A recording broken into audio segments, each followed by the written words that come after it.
বাকারার 183 নম্বর আয়াত থেকে 187 নম্বর আয়াত,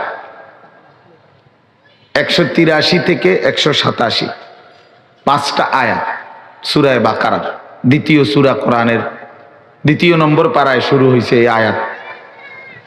এখানে মোট পাঁচটি আয়াত, 183, 184, 185, 186, 187।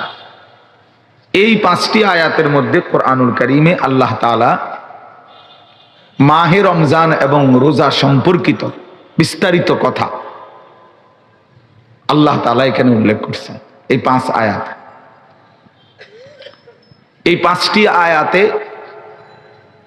আমার অনুরোধ রইল, আমরা যারা আছেন প্রত্যেকেই চেষ্টা করবেন। আলহামদুলিল্লাহ, আশা তো করি সবাই পড়তে পারেন, না হলে পড়তেও যদি না পারেন